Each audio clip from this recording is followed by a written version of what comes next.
autistic people use psychedelics to increase their empathy and forgiveness for themselves. They're not trying to stop being autistic. People say, well, if you eat the mushrooms, that mushrooms can be anti-inflammatory, but there's actually no evidence. I say eat mushrooms, but they're not going to keep dementia and cancer at bay necessarily. I recently had a colleague, he had various ingredients, inputted them into Chat AI, and it spewed out all these recipes. And I thought, fuck you, because AI was learning by scraping my material. I remember seeing this Paul Stamet clip on Joe Rogan, and he talked about portobellos being poisonous or really bad. All of these chemicals that are present in mushrooms, potential to make you sick, but you'd have to eat like tons of it, probably raw, which we don't recommend you do. I think Paul is not incorrect. It's not going to make you sick. Hello, Hi, Eugenia. Andy.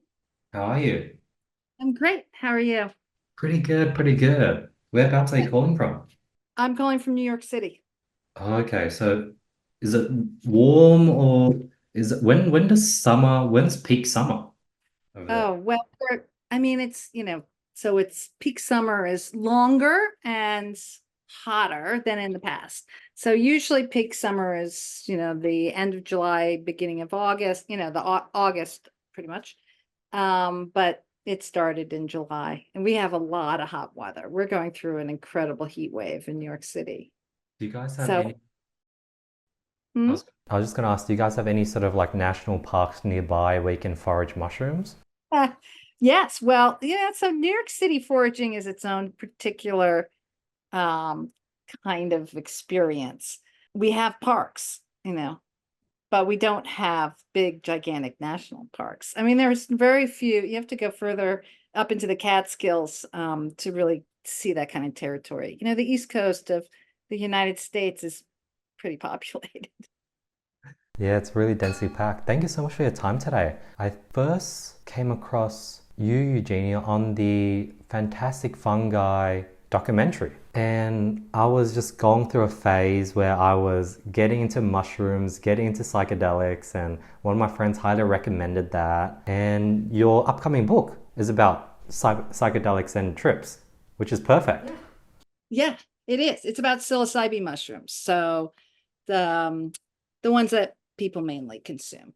I mean, there's other psychedelic mushrooms, but those are primarily consumed or grown when they're grown by like amateur mycologists. They're less common. Has that been your main focus over the last 6 months? I know you also have other books on just cooking and sort of cooking mushrooms, but has psilocybin and taking trips been your main focus over the last 6 months?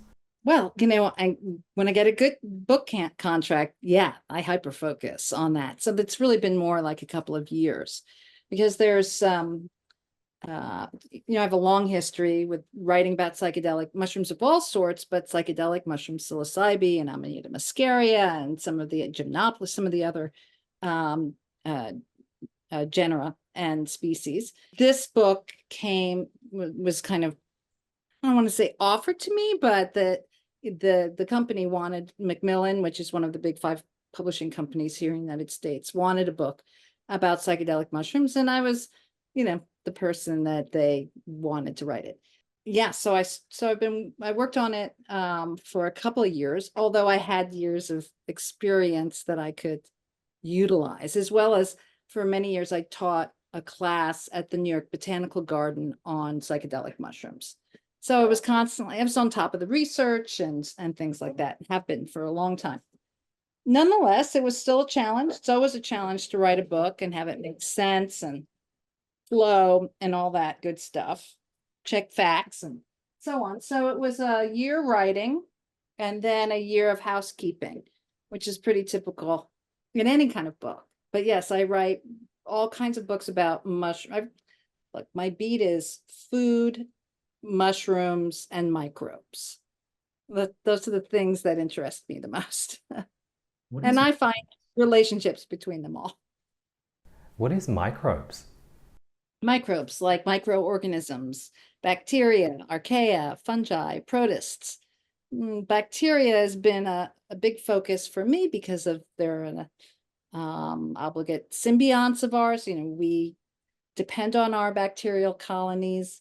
But I got into microbiology because as a because I'm a canner. I preserve foods in jars. And what being a canner is about is keeping spoilers out, killing bugs, killing microbes, and making sure that there's no little remaining cells that could spoil your food.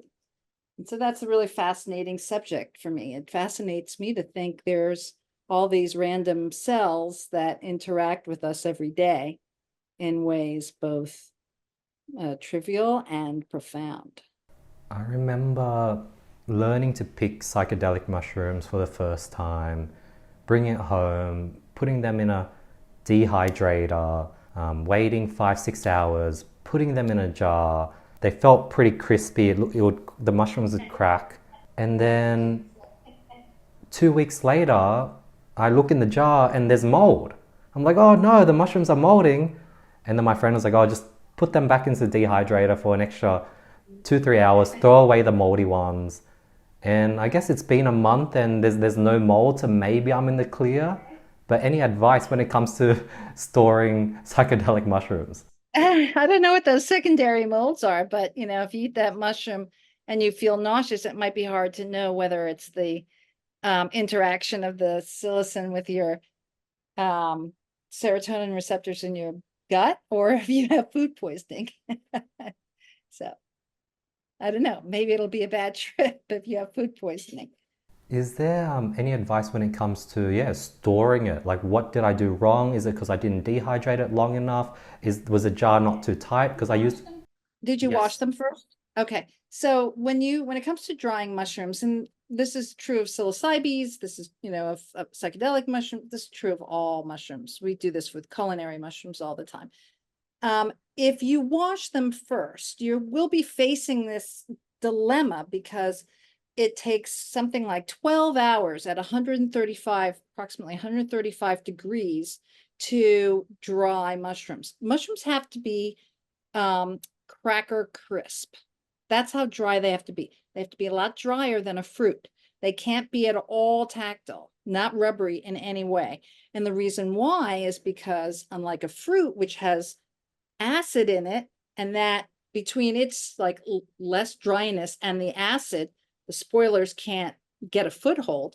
Mushrooms are alkaline. They don't have any, they're not an acidic food. So you cannot have any water in that mushroom, or the spoilers could get a foothold and grow like little molds and things like you encountered. So you have to dry them till they're cracker crisp. And if you wash them first, it's not unlike, it's common for them to develop, to pick up little mold spores, which can get a foothold on those mushrooms before they've dried, because it takes longer to dry a mushroom that's wet than a mushroom that's just regularly dried.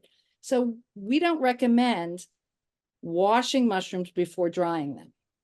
You just dust them off, get as much forest debris off them as you can, and then dry them. And then afterwards, try to clean them up when you're ready to eat them or to cook them or rehydrate them to prepare in a dish, for example. Then you can worry about any remaining grit or stuff that's on them. They have to be cracker crisp. They have to be 90% water free. And then you put them in a jar and you have to kind of condition them, which is you turn them upside down in the jar for about a week or a few days. And that last 10% of humidity, of moisture that's still in the mushrooms, gets distributed evenly. That's really the best way. I mean, some people freeze dry and they have great responses. The mushrooms are very dry and they preserve really well, and they're easier to eat in a way. They're like Cheetos, But otherwise, yeah, you really have to be careful. Don't wash them first. Okay, That's my main advice. I'll take that And tip. they'll hold for a long time if they're properly dried. Got it. And Did you then, do it in your oven? I had a specific dehydrator. You had a dehydrator. Did you do it 135 or? I think it was 135. I think I did it too short. It was only 6 hours, 7 hours, not long enough. Well, I just usually run it overnight.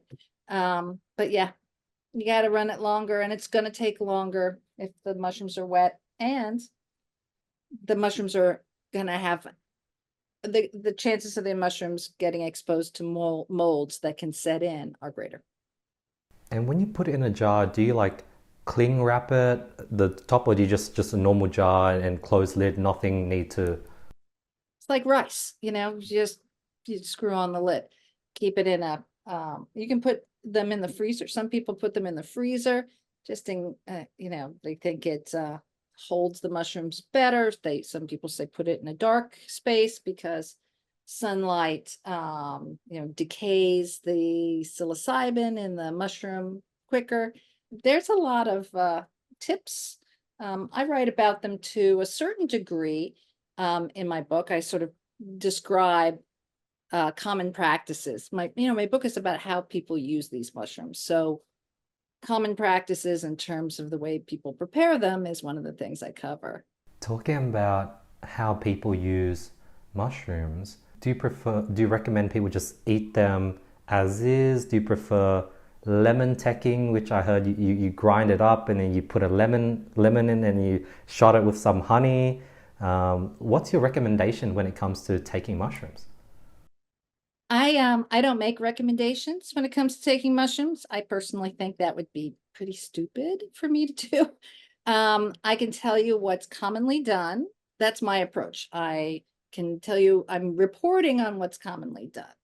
So the majority of people, from what I understand, and I have plenty of experience and sources that I used, but the majority of people that I spoke with and referred to, books that they wrote and so on, will just measure out weigh the dried mushrooms and then, eat them raw. Some make a tea where they just steep it in hot water. Plenty of people grind the mushrooms up and put them in caps to swallow them. And that's certainly what microdosers do. There are a host of people who are into the lemon tech. I'm not really 100% sure it makes that much of a difference. The idea of the lemon tech is, when you consume psilocybin, when the mushroom encounters, well, let's say you consume the mushroom, and psilocybin, which is molecule present in the mushroom, when it encounters the acids in your gut, the acids shear off a part of the molecule, the phosphate group on the molecule. And psilocybin, without its phosphate group, is called psilocin. And psilocin is the drug that you actually trip on. It's the one that latches onto serotonin receptors in your brain and possibly elsewhere in your body. And folks who do lemon tech believe that the psilocybin is converted to psilocin by the acidity in the lemon. When somebody consumes lemon tech, a mushroom that's had the lemon tech done to it, will start to trip sooner because their body doesn't need to metabolize the psilocybin because it is already converted into psilocin, and psilocin is the drug that you actually trip on. I love that. Eugenia, with your upcoming book, I guess what are the main topics you go over? I guess you go over storaging, how to consume it. I guess you maybe talk about microdosing versus a normal dose. Do you talk about different dosages? Do you talk about what to do when you're sort of on a trip, if you should blindfold yourself, if you shouldn't? What does your book look like? The book is really it's a pretty thorough look at the landscape of psilocybin use. So of Psilocybe use, right? That's the name, that's the genus that we're talking about. So the book covers foraging, right? Collecting these mushrooms. It covers cultivation of the species that is most commonly cultivated, which is Psilocybe cubensis. It talks about cultivars and how significant the varying potency of different cultivars is. So you're talking about one species, but different breeds of that species produced by cultivators can be very different in terms of their potency. So you have a Psilocybe cubensis, and let's say you take a golden teacher. This is like they're all tomatoes, but aroma is different from a beefsteak, right? So it's the same kind of thing. In the case of psilocybe mushrooms, in the case of Psilocybe cubensis cultivars, you can have a cultivar called penis envy that is incredibly strong, 3 times stronger than another cultivar called a golden teacher or humble tortoise or whatever. So if people are not aware of the cultivars that they're consuming, then they may not be able to safely consume these drugs, because if you think you're taking a low dose and the cultivar is very strong, you may be under the table for the day. So this is an important thing, I think, to pay attention to. So I write about that. I write about bad trips and harms quite a bit. I really spent a lot of time on it because I think it's underreported, but it's a very big part of the scene. I write about different types of trips that people take, therapeutic trips. I write about the clinical trials and how to get into a clinical trial, the pros and cons of the science, where it's weak, where it's strong, where it's dependable, and where it's not. I write about microdosing and what it really is and what it isn't.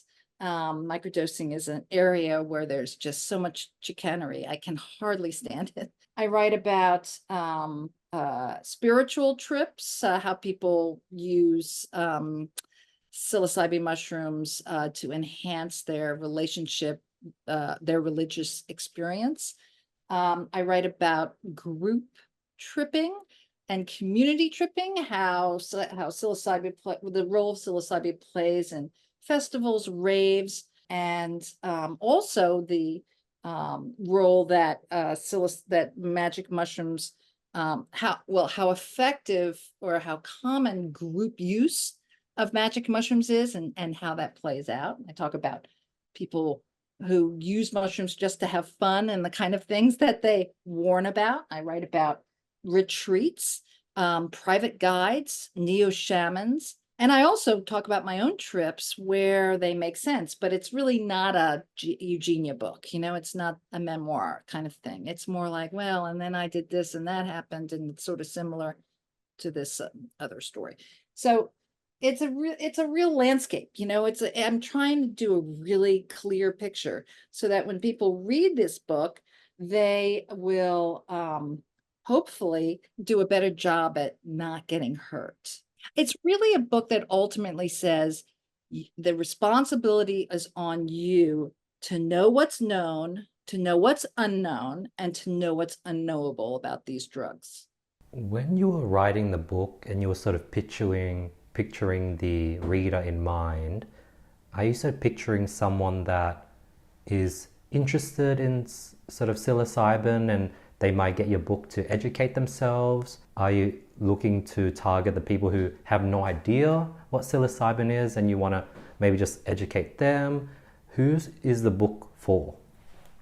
The book is for the psychedelic curious, people who are curious about using these drugs or turning on someone in their family to these drugs. These are people who have read the headlines that say, well, psilocybin can cure your depression, and they're really not sure what it all means and what it means to them, which is also why I write about getting into clinical trials and what it means and how and what its limitations are. My reader is, in the beginning of the book, I tell a story about running into a woman in my grocery store. I have a place in Western Colorado, and it's like a small town. And I ran into this gal in the grocery store, and she had heard that I was researching psychedelic mushrooms, and she just said, so what's the difference between magic mushrooms and psilocybin and she had these elemental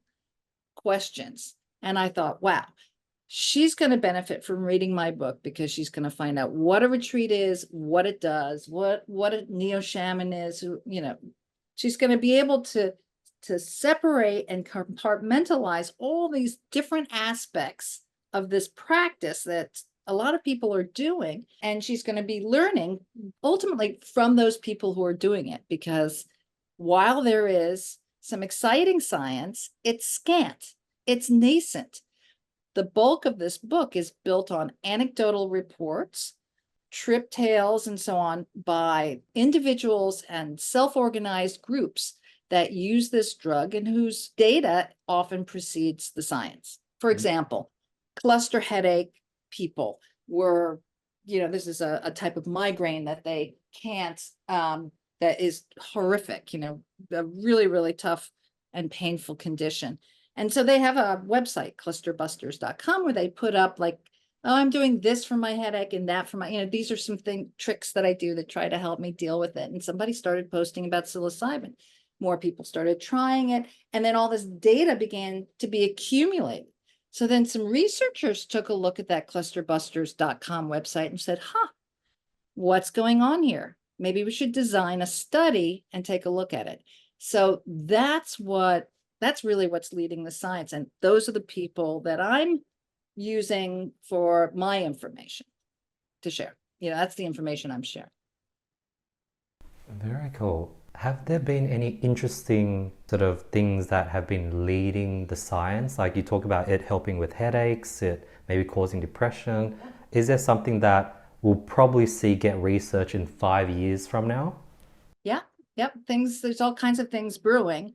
The autistic community and their use of psychedelics.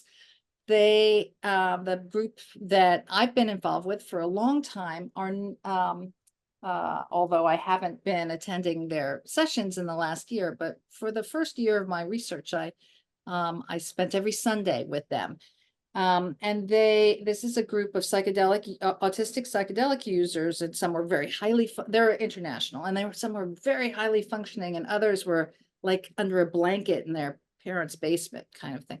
And they talk very frankly about how and why they use psychedelics. And it wasn't to change who they are. They're not trying to stop being autistic. They're trying to mitigate some of the side effects, some of the symptoms of being autistic in our society. So, for example, I was greatly moved by the realization, and this is leading to research, is that autistic people will use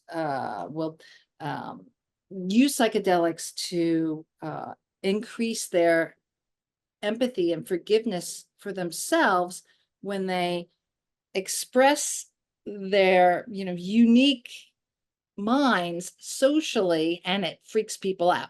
So the psychedelic, the psilocybin, which can really enhance empathy, helps them forgive themselves and kind of get over it.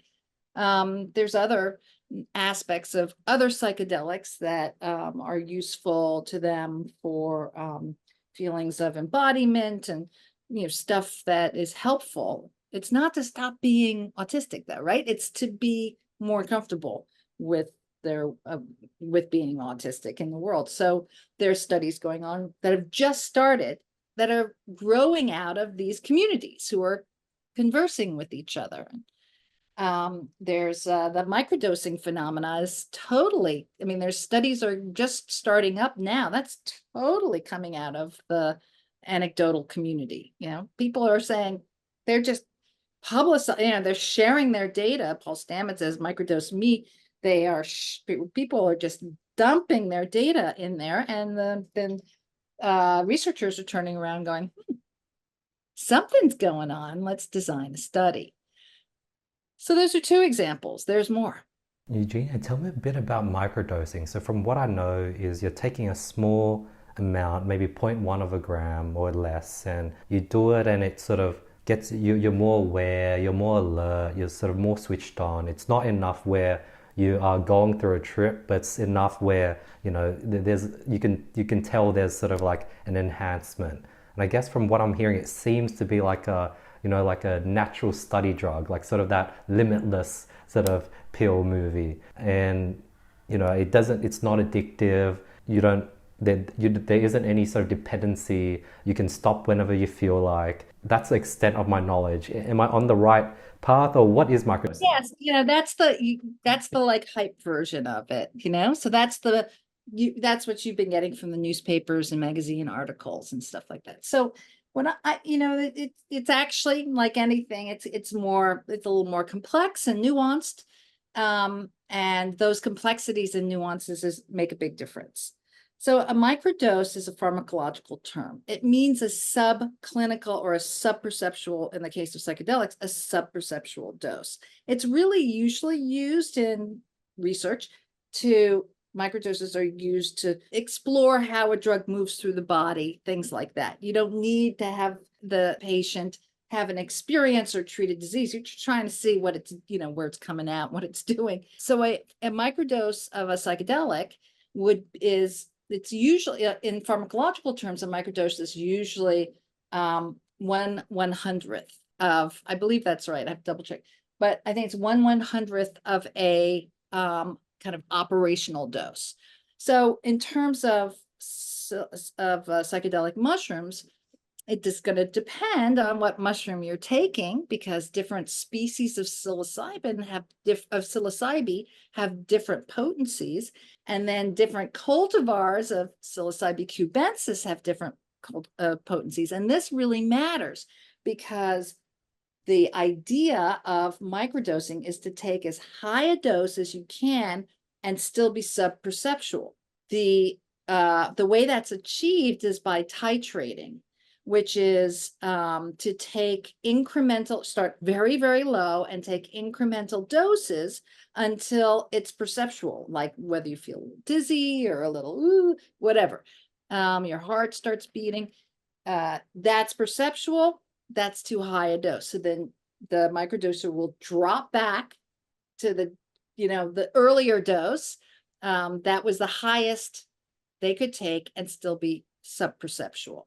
So that's like how the microdosing is dosed out, and it varies based on every batch of mushrooms somebody has, because of the variation of potency. The only way a microdosing could be standardized is if you use synthetic psilocybin, and that's a benefit of synthetic psilocybin. But there's also potentially a downside to using synthetic psilocybin, because a mushroom has actually a bouquet of tryptamines in them, and the other psychoactive substances, even though they're minute, may be actually doing something positive. I don't know. Nobody knows. It's still like unknown. So the idea of microdosing is that you would provide additional serotonin excitement to your brain.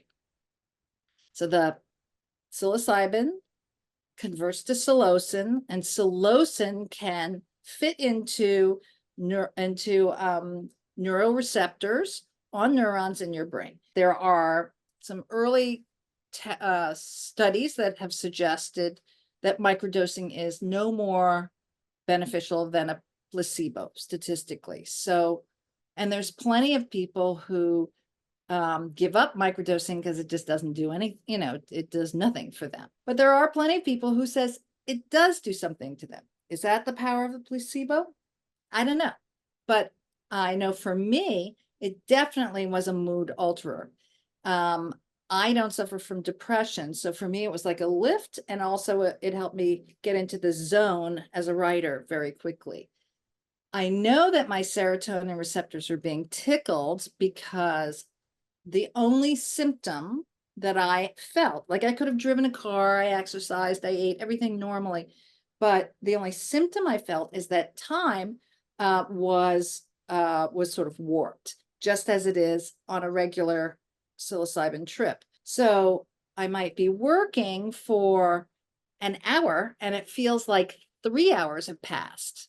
That's how into it I am, and actually how productive and verbose than I might be. So that suggests them, and there is some correlative science that backs it up, that suggests that the serotonin receptors in my brain were indeed being activated.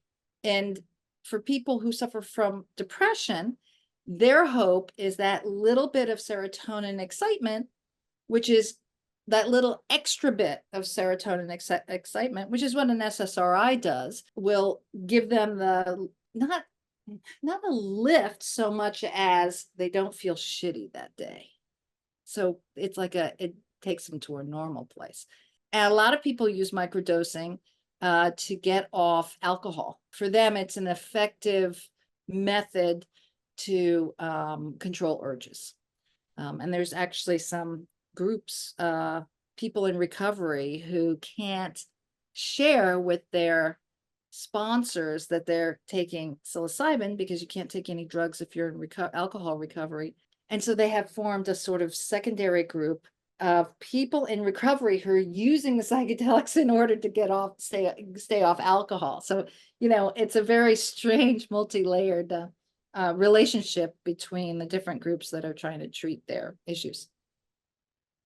Eugenia, when you take psilocybin and it tickles the serotonin receptors, is there sort of like a come down the next day? Like, I do feel like, I even did half a gram not too long ago, and I was quite alert. I could drive if I wanted to. Like, mood was elevated, interested, focused. And the next day I did feel my brain a bit stretched out, a bit foggy-ish. I don't know if it's because it's too large of an amount, but is that a thing? Sort of having a sort of post-mushroom sort of drain? So there's a wide variety of responses that people have. Some people have headaches, some people have insomnia. But it's not uncommon for people to feel like they have been at a museum all day. Their brain is kind of tired.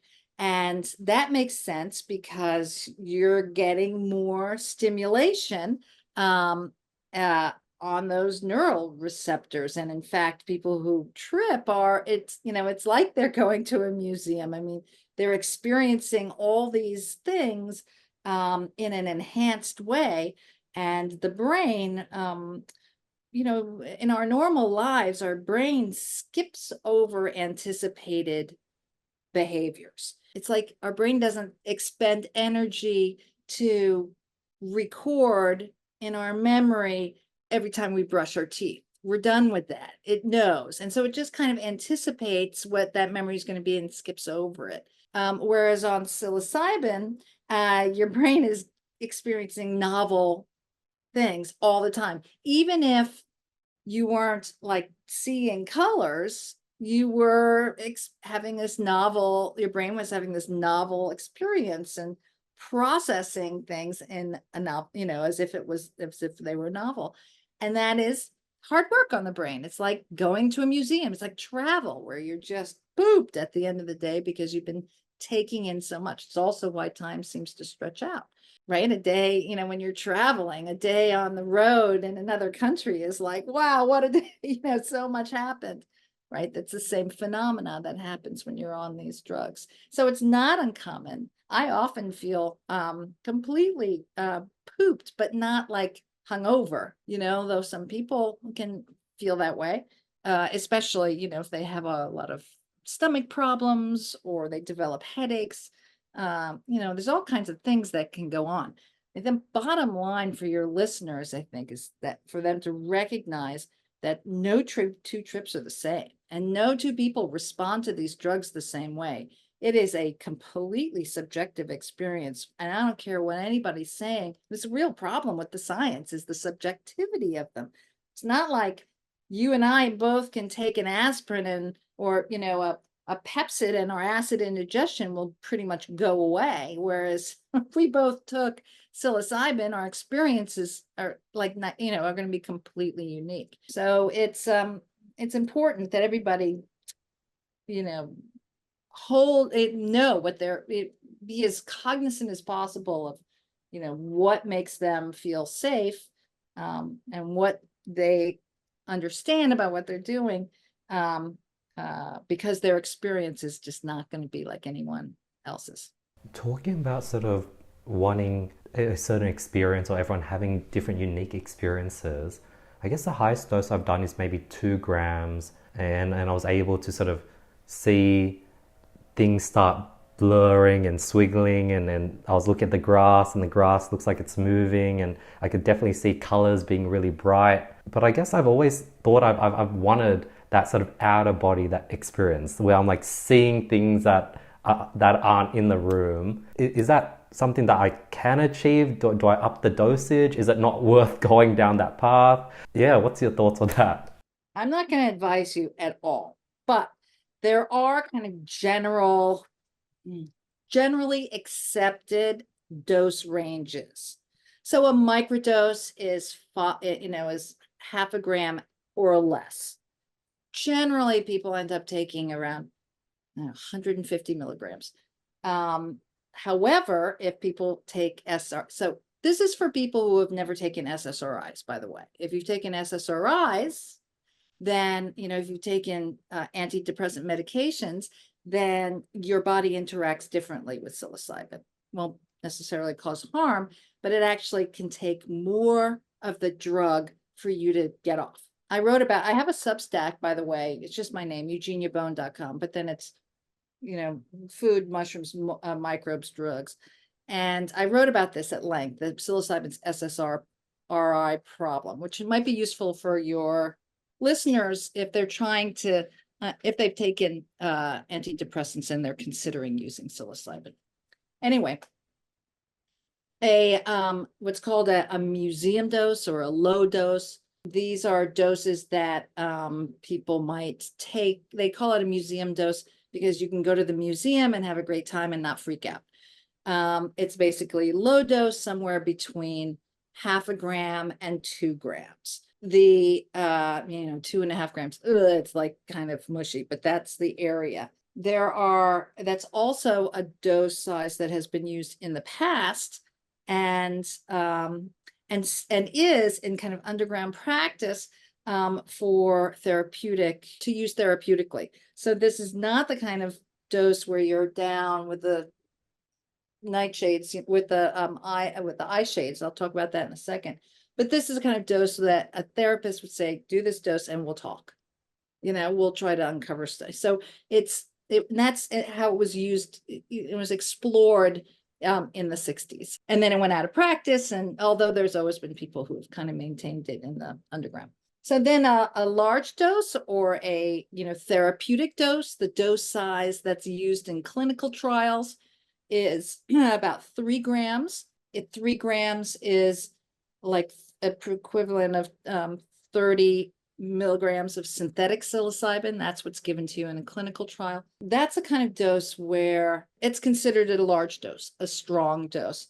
And it's a dose where if you cover your eyes and you lay back, then your mind will go, the idea is your mind goes to inward into your life and into your psyche and all that stuff. But if you're out and about, you're probably tripping, pretty freaky person, tripping quite hard. Probably not a great, got to think of set and setting, as these doses increase.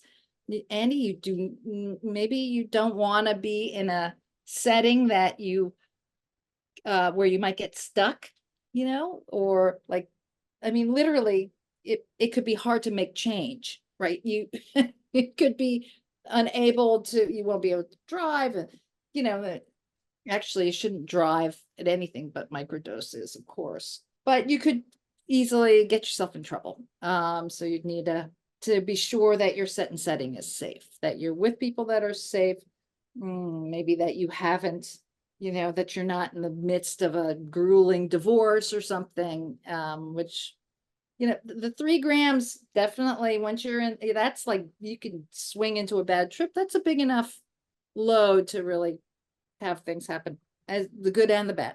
And then there's something called the heroic dose, which is coined by Terence McKenna. That's 5 grams, in the 5 grams vicinity. And and that's for people who are excited by, just sometimes I think it's folks that that also just want to say they've taken a lot of consumed a lot of, it's like a bro thing. Yeah, I took 10 grams of, and all they might end up just feeling like they have the flu.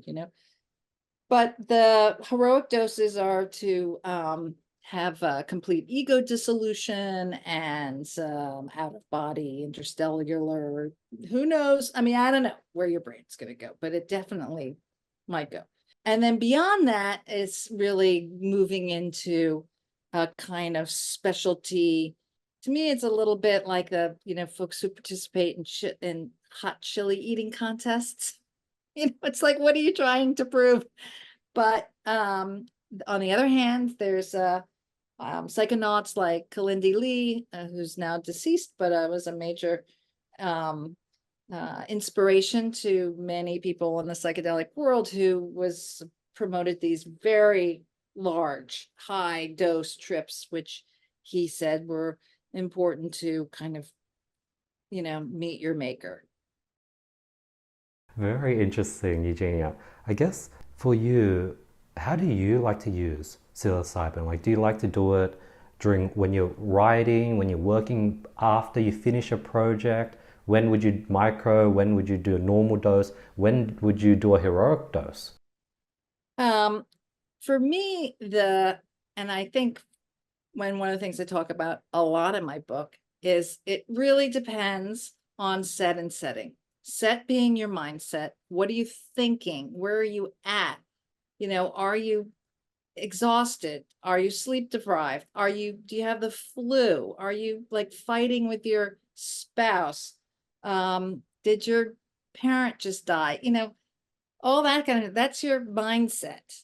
And I have never taken a psychedelic, which, by the way, when I have taken them in states where it's legal, and that would be Colorado and Oregon. Anyway, mainly Colorado. I've never gone into a trip where I didn't feel pretty clear up here, And then the setting is also really a function of a successful trip. It's really like intention plus dosing plus set and setting equals whatever trip you get. See what I mean? So, and we can talk about intention if you want, which can really is a way to direct the trip. But the setting is like where you're at. So if I would never take a large dose of psychedelics if I was, at a rave, and that then ended and I might still be tripping, where do I go? So I would never put myself in that kind of position. Nor would I ever take a large dose without a minder, somebody who was kind of had my back, make sure I wouldn't try to go swimming across the bay or something stupid.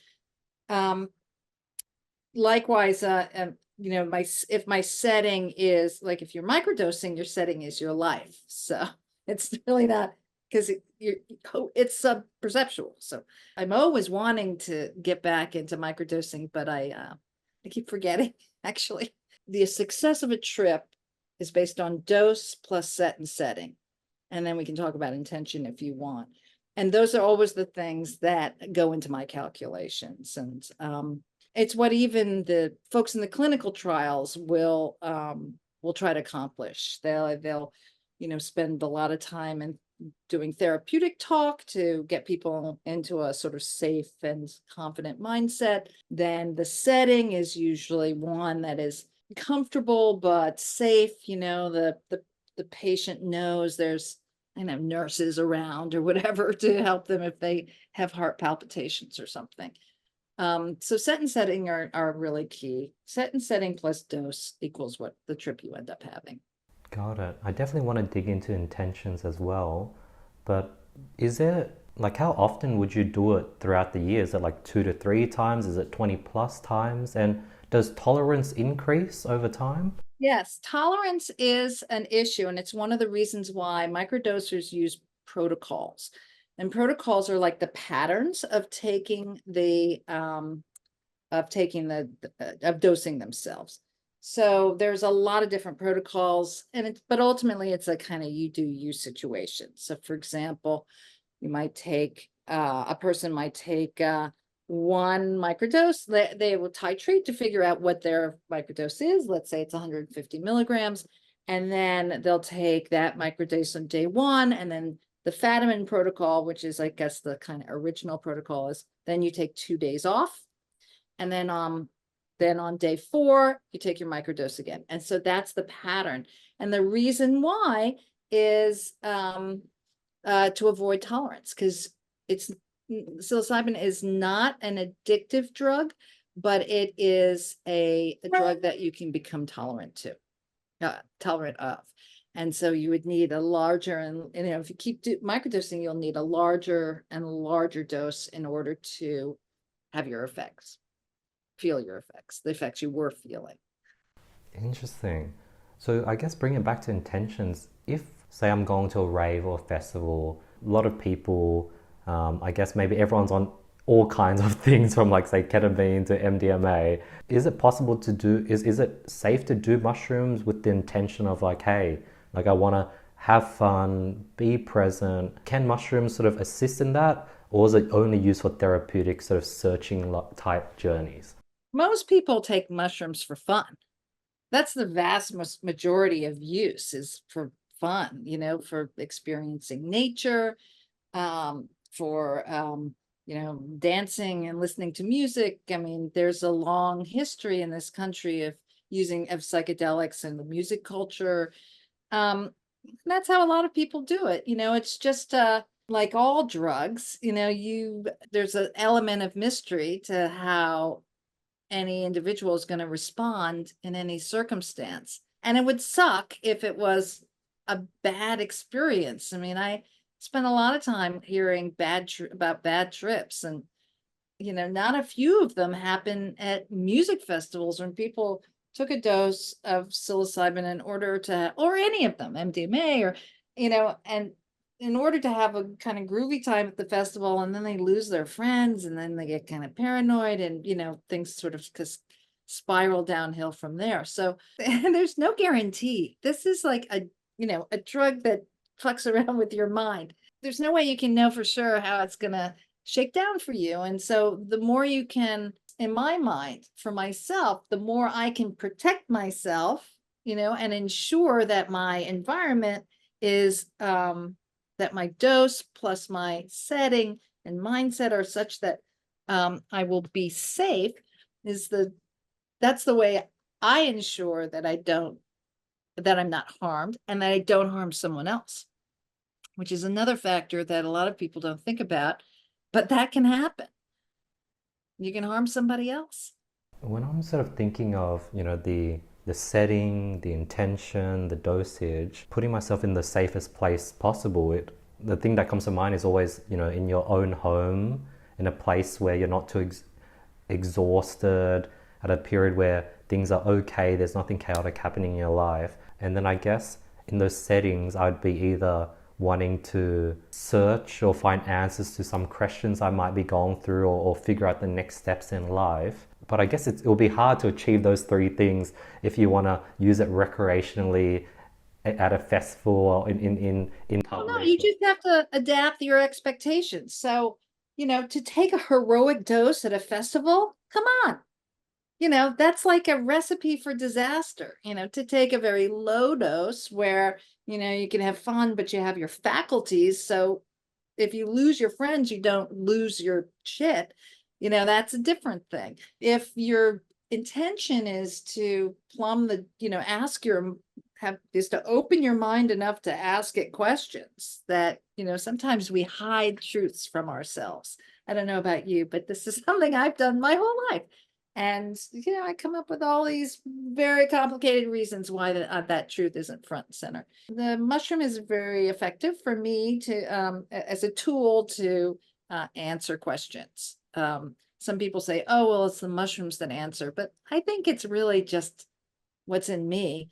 I just have a kind of objectivity right? I'm not protecting myself. I'm open, that allows me to see what can seem very obscured in regular mindset, but under the influence of psilocybin can be so clear as to carry conviction, you know. So I'll have a realization and I'll be like, of course, and I'll really believe it because, you know, I've come to it in this very clear way. So that is also I mean, that's what people who use it therapeutically. Oh, that's one of the reasons why people say psilocybin experiences can be like, you know, 20 whatever 10 years of therapy in one session, you know, because of those sort of personal revelations. It's like um personal revelations that can lead to insights that might help solve problems that you're dealing with in your life.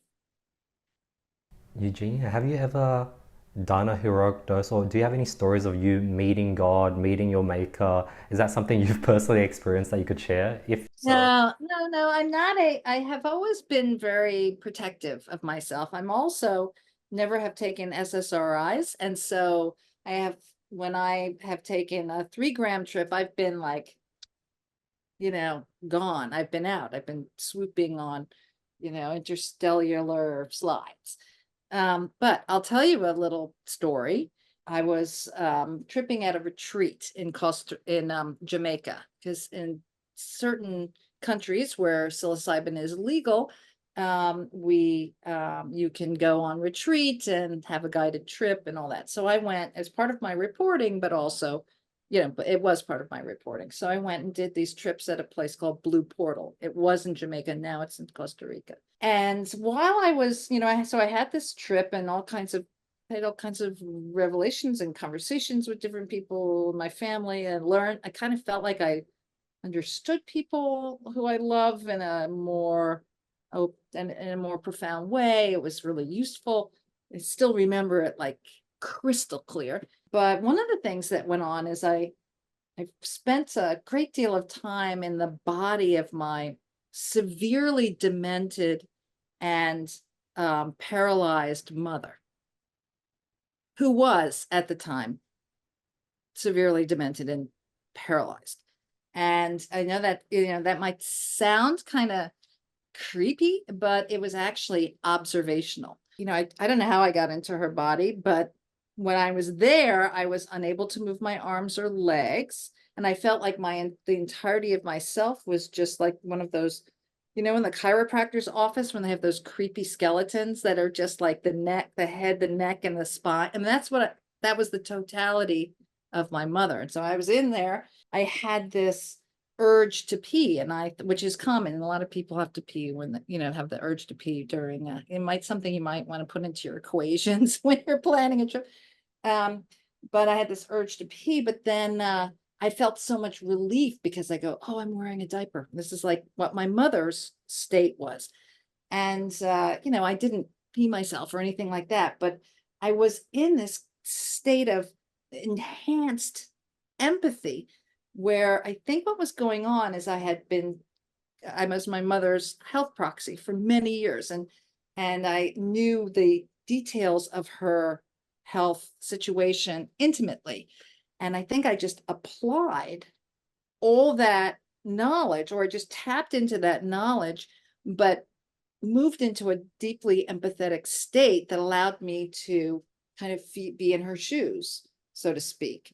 And what was so rewarding about it, because, and I can tell you why that was important to me, but something that was immediately rewarding is that I realized that she didn't care that she had to pee because she was wearing a diaper. And in fact, she was relieved that she didn't have to worry about it, that she didn't have to worry about trying to get up. She was past all that. And she didn't feel the kind of mental anguish that I was afraid in real life she was actually feeling. And this gave me huge comfort, whether it's true or not. Years later, because this happens because trips tend to unfold over time. So years later, as I have been more and more, and this was happening not years later, 18 months later, throughout these trips for the book, I kept thinking about age, because I'm going to be a senior citizen when this book comes out. And it's freaking me out. What can I tell you?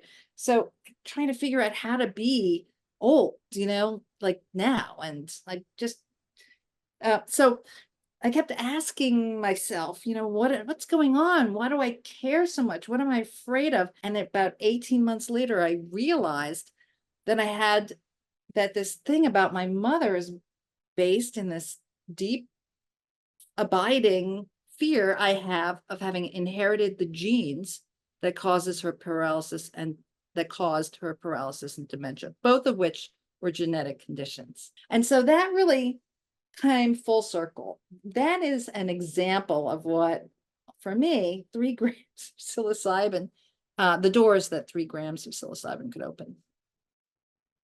What was the setting like? Were you lying down? Did you have a mask? Were you surrounded by strangers?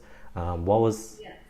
So this is really typical, and it's one of the reasons why some people are uptight about retreats. They really think they want a solo thing, and that's fine, But the retreat setup tends to be either everyone in the same room on like yoga mats or some kind of mats, lying down in comfortable clothes with, if it's during the day, with masks on, and the guides will say, keep your masks on as long as you can, because it's difficult to like be in 2 worlds at once, so when you have your eyes covered, you're going into yourself. And there will be a number of people, on mats. There was maybe 6 people on the retreat I went to, but sometimes there's more, sometimes there's less. One thing that's recommended by people who guide on these retreats is that customers learn how many patients or clients a guide is managing during a tripping session, because somebody has like 6 people they're managing, and one of them's trying to run out the door and the other one's stripping and 3 of them are crying, it could be kind of chaotic. So at Blue Portal, the ratio was really there was, I think, 6 people and 3 or 4 guides. So we were really well covered. So yeah, we all lay down and because it was daytime, we wore masks. We didn't eat beforehand. And I go into all of this in detail in the book of the way these retreats function, the different ways. But in general, you don't eat beforehand, or you only eat some fruit or something. So because psilocybin can cause nausea in some people, and it's a bummer to be barfing during your trip. And then you have your trip and there's no alcohol. The retreat I went to was completely dry. There's no alcohol. You weren't even supposed to have coffee, although I sneaked it. And then and another trip I did, which was with a Mazatec curandera, that was at night. So we didn't have our eyes covered, but it was in pitch darkness. So it was the equivalent. Whereas in a retreat setting, there was in the beginning, we had little headphones that played music of our choice. I was listening to some Bach, but then I eventually pulled them out. But people were either listening to music or the guides. Sometimes they were playing some rain sticks and bells and stuff. Whereas the curandera, she sang in Mazatec in Spanish or prayed for, it seemed like 6 hours. And she would herd, and that was a large group. There was maybe, 18 people. She would herd the group. There was only 2 guides. It was amazing how the ratio of guides to clients was much less, or I guess you would say much higher. Anyway, there was just 2 guides and all these people, but somehow this curandera really managed to control the group. It's like if one person, there's this one guy who kept crying. I mean, he was really like loud and he was anguished and he was moaning and stuff. And when he'd start doing that, the whole, like everybody you could feel the anxiety rising in the room. It was like babies on the plane. He'd start crying, and then everybody else would start crying. And, and then she would sort of swoop in with this song that was very silly and summery, and just kind of use sound to herd us away from this anxiety and into a lighter and more, and we all just kind of sunk back into ourselves. So that was a very unique experience, and one which I think is a relatively difficult to experience unless you go to Mexico and participate in a ceremony. That's amazing, Eugenia. Sort of for doing research on the book, you sort of went on quite a few different sort of retreats for the book. How did your year or 2 year compare to, I don't know if you did it quite often previously, but after doing it quite often for the research, is this something that you'd want to continue going forward or? No, I mean, it's, for me, it's not a practice, if that's what you're asking. Yeah, for me, it's not a practice. It's something that, but I have to say that year of tripping more frequently than I had ever had in my life since I was like a teenager, um, did yield personal insights that I'm constantly utilizing in order to be less of a asshole. And what do you mean by that? Sort of what have you Like not yet? whatever arrogant shit or whatever behaviors, I mean, you don't know me and I don't know, but I've got my share of behaviors that I think are not, noxious. And those behaviors are very much are managed much more effectively post that year of tripping. Mm. The insights that I developed were extremely useful, um, and continue to be relevant and continue to unfold.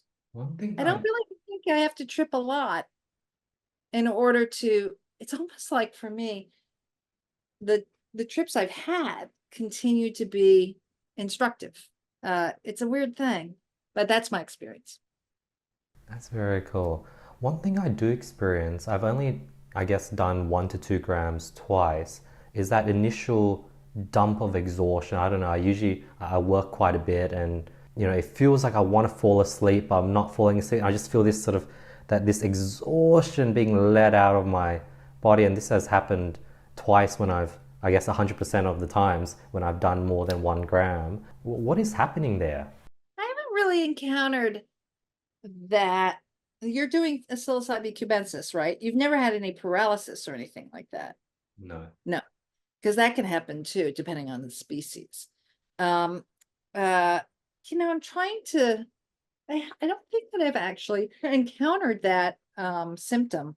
That people feel anxiety, they can get, self-conscious about their breathing, just as they feel those first loosening of the moorings of their mind.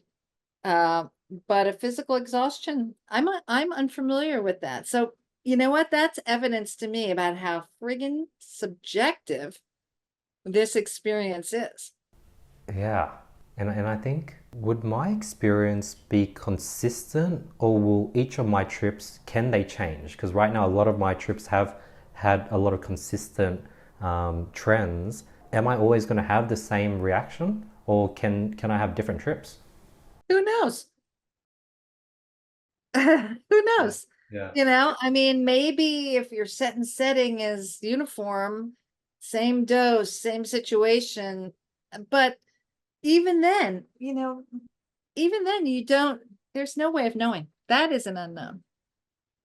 Got it. It's so cool, Eugene. You've done like so much. Like you've delved deep into like the cooking space with just mushrooms and the psilocybin microbes, research, writing. Do you go through phases and chapters of your life where you're sort of more focused on one of the three, or are you always doing all three at any given time? Yeah. Well, so that's a really good question, for your listeners who are writers and researchers, because your agent is going to try to get you to do a brand and stick to one thing and just really knuckle down. And, that for some people, that's great. And for some people like me, that's just not going to happen. So my way of working is when I do a reading book, I will be working on or developing ideas for a cookbook. The cookbooks are deeply relaxing for me, and they're almost like little intellectual vacations. I take them seriously and I think about them. I develop recipes, and they always have a a philosophical point of view. Nonetheless, like during the course of this book on psilocybe, I've been thinking about a cookbook that I've been, because I've been cooking, but I also just thinking of, analyzing the things I do, and how that might, how I could potentially transfer or share that with a larger audience, because I'm an accomplished home cook, but I'm able to do a lot of things, fold a lot of different techniques like home canning and bread making and all that into my daily life. And then when I'm doing a cookbook, I'm researching whatever that fascination is for my next reading book. So it's a little bit like folks who will be, who will research their book on the history of the, I don't know, lakes of Australia, and in the day, and then at night they read, archaeological thrillers. You know what I mean? It's that sort of mental, it's like a mental washing. But for me, that's the two are, books about nature and primarily microbes and mushrooms, and cookbooks. And the fact that I've written cookbooks about mushrooms is just, because it's rather obvious. And also because Louis Schwartzberg, who made the Fantastic Fungi movie, during the pandemic, he said, I asked me to write a Fantastic Fungi Cookbook. And I don't know if you've seen this cookbook, but it's fabulous. I loved doing it. And I thought about it and I was like, nah, I'm not going to do that, because I just think another forager cookbook, one from me, is, it's just like one more mushroom forager cookbook. I mean, there's not so many of them out there, but the ones that are out there are great. And I just wasn't inspired. However, I do love community cookbooks, those, cookbooks that are generated by, clubs of different sort. Mushroom clubs do them, but we have here in the States, the Junior League in the South. And these are recipes that are well tested and, and really reflect their geography, the place they're from. And I thought, why don't we do a community, a forager sourced mushroom cookbook, and then we'll reach out to the greater community, all the fans of Fantastic Fungi, and say, hey, if you've got mushroom recipes, send them over. Actually, what we did was, well, anyway, let me just finish the thought that so I thought, let's do a community cookbook. It really made sense conceptually because Louis, the way Louis distributed that film was by word of mouth. He went to all these little theaters and he introduced the film, and he built an audience, and he also built this gigantic email list. So he created a community. I mean, he created a community that went on to sort of sporulate and produce amateur mycophiles all over the country. And that was really the work of building community. So doing a community cookbook made a lot of sense. The problem was how to get the recipes. So we built a website on the Fantastic Fungi, like fan site, the movie site, that had formats where people could just load in their mushroom recipes. And then I tested them all. I tested hundreds of recipes in search of 200 fabulous ones.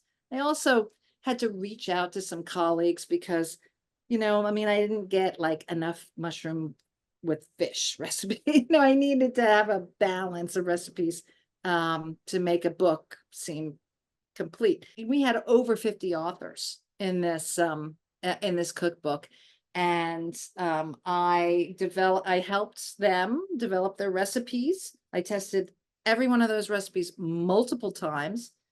I actually cooked all the food and styled it. And it was shot by this guy. The book was shot by a fellow named Evan Sung, S-U-N-G, who is a magnificent food photographer. I'd worked with him years before at the New York Times, and he really knows his stuff. And he had COVID, so he wasn't worried about getting sick. I mean, this is all during COVID. So we shot the book in a series of days. including January 6th, of 2019, and watched the Capitol being attacked, while we were, like styling mushroom dishes. This is kind of ironic.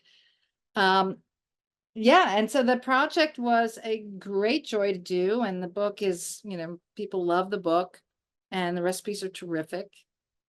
So it was really fun to just be an editor, and not have to, to write a book with 50 other people that was the real pleasure of making all those new friends. That was the real pleasure of making that book. What makes a good recipe? Is it something that's easy to follow, something that's easy replicatable? Is it something that you make and it tastes really good? What makes a good recipe? Well, I think different chefs will give you different answers for that. In my opinion, what makes a good recipe is accuracy. Like, you make the recipe and it should come out. Like, it should come out and be delicious. No, if there's any room, I mean, if you follow the recipe, if you don't follow it, it's your problem. But if you follow the recipe, it should be perfect. B, it needs to be simple. I think that a recipe with a zillion steps is like, maybe you'll do it once, but you're not going to do it again. I am interested in recipes that are simple enough for you to make a few times and then not need a recipe anymore and fold it into your repertoire. And then even start adapting it, making it yours. The third thing is deliciousness. And I know that there's some variation in people's ideas of deliciousness, but that's what I get paid for. My standard of taste is one that's shared by a lot of people. So that's why I get to keep working. If I made food that people said, God, this sucks, this is terrible, it's so stinky, then I wouldn't be in business very long. Is there something special or unique about mushrooms, like for there to be a mushroom cookbook, like compared to, let's say, a steak cookbook or like a fruit? Very good question, because people don't realize there really is a big difference. So mushrooms are in a kingdom unique and of their own. So they're not plants and they're not meat. In fact, and they're not animals. So they're actually closer on the tree of life to animals than they are to plants. They share more in common, and that's also true when it comes to cooking. There's a few things that make a big difference when it comes to cooking mushrooms. I think one of the first is that mushrooms are mostly water. So when you cook a mushroom, they release, when you apply heat, they release a lot of water. If you don't control that water, then your mushroom's going to end up being dry and tough. So you have to keep in your calculations, or when you're writing recipes, what to do with all that mushroom water, which actually is very flavorful. The second thing is that mushrooms, the cell walls of mushrooms are made of something called chitin, chitin. And chitin is a tough polysaccharide. It's the same thing that shrimp shells are made of. In fact, it's one of the things that mushrooms have in common with animals. And this chitin is very strong. It doesn't break down easily. I mean, it's an important part of mushrooms. It's the reason why mushrooms, which are 90% water, can push up through the soil when it rains and not just fall apart. But chitin is the thing that makes a mushroom tough. It's also the quality that allows you to cook a mushroom under very high heat or long wet heat conditions. So, for example, if you boil a potato and you put in that boiling water a mushroom of the same size, in 30 minutes, that potato is going to disintegrate. The mushroom's going to be the same. It'll be cooked, but it won't lose its integrity. And that's because of chitin. So that's something you use in cooking. That works for you. But it also, if you're not aware of it, can get in your way. So a lot of people just slice mushrooms and cook them in butter. And when you do that, you just, in a way, it's like it's like overcooking a steak, it's really missing the point. So the book talks a lot about, and I do talks about this all the time. In fact, I'm doing one for the Mycological Society in Austin. Same subject. It's free, by the way. It's coming up. You don't need to cook a mushroom in fat at all because it'll let loose water. So if you dry fry sliced mushrooms, they will let out water, which will soften them, which they'll cook in. And you can add your fat afterwards, and you'll end up with a well-cooked, extremely tasty, non-greasy product. So there's a lot of things like that, if you change your headset, if you incorporate the nature of mushrooms into your cooking, then you'll end up having a much better cooking experience and find there's a lot of wonderful dishes that you can make. They're extremely diverse. I write about, I read a bunch of essays in that book, and then elsewhere, I write about about all the different flavors there are with mushrooms, how unique they are, how varied they are, how you can figure out what those flavors are, how you can marry other dishes to those flavors. For example, chanterelles have this apricot-y scent. So you think, what goes with apricots? Well, pork. So cook chanterelles with pork and apricots. It's fabulous. So this kind of thinking, to approach mushrooms as the complex critters they actually are, that's the way to enjoy them the most.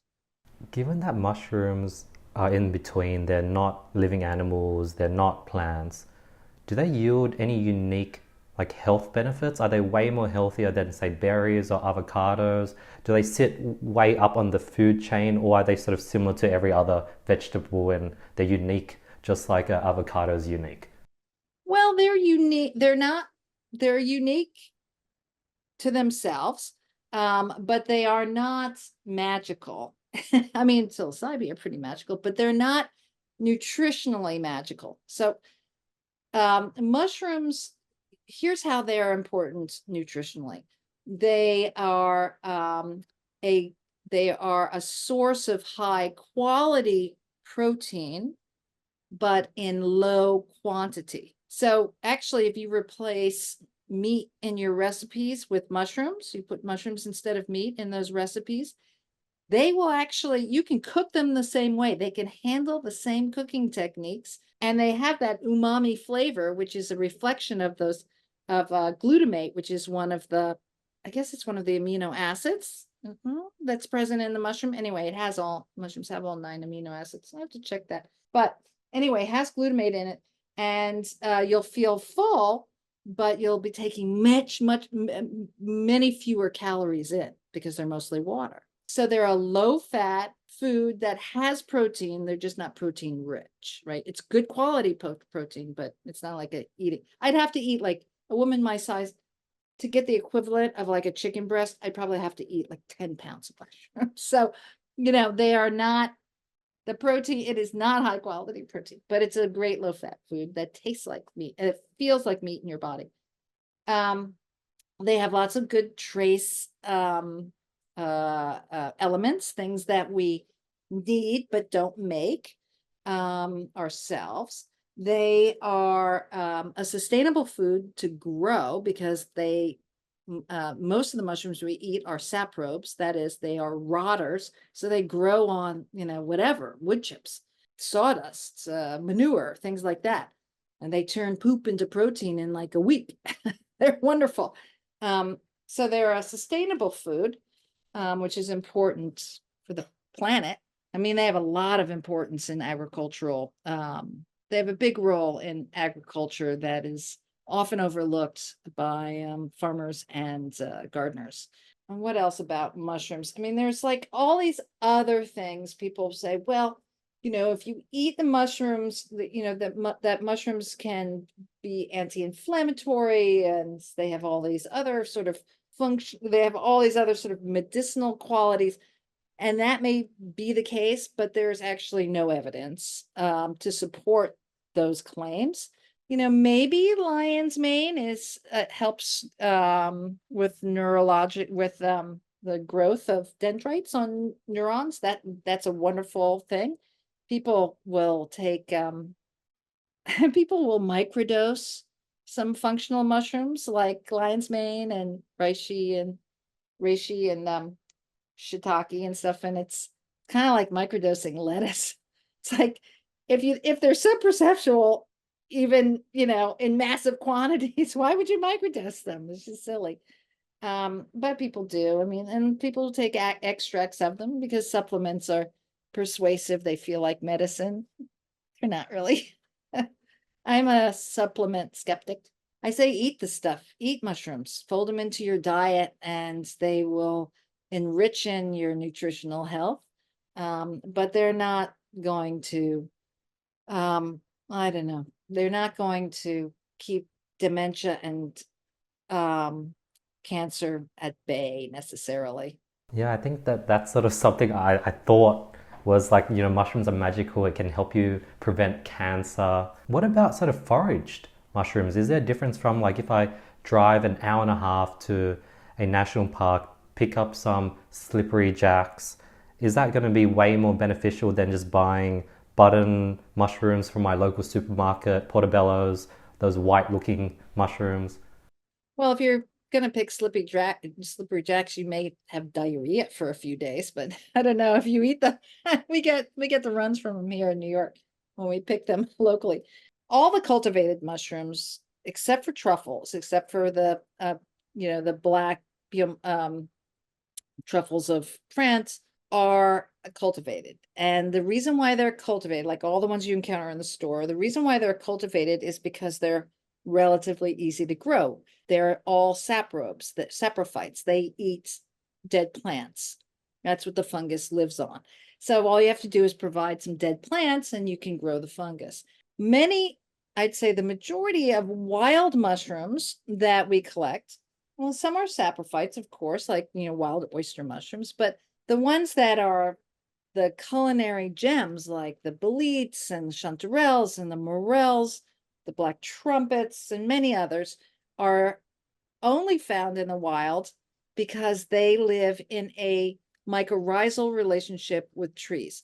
That is, they have they are a symbiont of a living tree. So in order to grow those mushrooms, you'd have to plant an orchard and create a sort of microbiome in the soil that would accommodate those mushrooms, something that we're not particularly good at. Also, it's costly. It doesn't make sense to do that. It's just cheaper to collect them in the wild. So in the case where we have the same species, wild versus cultivated, the difference is that, let's say we're talking about maitake, Grifola frondosa. It's also called hen of the woods here. It's like it's a polypore. It's a kind of leafy brown looking mushroom. It grows at the base of oaks here in the United States, on the eastern side of the United States. They don't really have them in the West. The maitake, wild maitake, tastes much fruitier than cultivated maitake. And potentially, I think, and others do as well. I mean, in fact, I got my idea from Tom Volk, a great mycologist, now deceased. What Tom says is that the wild maitake encounters all kinds of things in its environment, insects, environmental pressures like rain or too much sun or whatever. And to deal with it, the wild maitake produces these chemicals of different sorts, anti-feedant chemicals, for example, to ward off bugs. Whereas a cultivated maitake has none of those stresses. As a result, the mushroom isn't going to expend the energy to make those secondary metabolites. So you'll never taste them in a cultivated maitake. That may be the difference. A wild maitake is producing a host of chemicals to deal with the fact that it's living in the wild, and a cultivated maitake is not. That makes total sense. I remember seeing this Paul Stamet clip on him on Joe Rogan, and he talked about portobellos being poisonous or really bad. Is that true? And I remember going Reddit, and there was a whole controversy about it, conspiracy. Yeah, I know what he's talking about. There's the agarics have this, what it's called, agaricine or something like that. I don't remember. I don't pay too much attention to it because so there's a lot of, in general, folks say you should cook mushrooms. You should cook all mushrooms. There's only a few that are roundly okay to eat raw. Mushrooms have all kinds of unique proteins and things in them. So so cooking them is a good idea. And we cook mushrooms for 10 minutes at sea level at a high heat, and it's essentially sterilization. But all of these chemicals that are present in mushrooms, there's some of them that have associations with disease-causing agents. And so, yeah, in the Garricus bisporus, which is the portobello, the cremini, and the white button, they're all the same species, right? They're just 3 cultivars of the same species. And they have, and I just can't remember the name of the chemical. It's like a garricine or something like that, which, has this potential to make you sick, but you'd have to eat like tons of it, probably raw, which we don't recommend you do. So I know, I think, Paul is not incorrect, but it's not really, I don't necessarily think it's as characterized as, I don't think it's not gonna make you sick. There's there's plenty of fungal pathogens out there. I'm not gonna worry about white button mushrooms or portobellos, which is just a big white button mushroom. You also mentioned truffles. What is truffles? Is this like expensive mushrooms that you go and get at 5-star restaurants? Like it's like gold. Like what is mushroom? What's truffles? So a truffle is a mushroom that evolved to grow underground. Whatever environmental motivation it had to get off the surface, the mushroom evolved to grow underground. But once it did, it lost its major means of spore dispersal.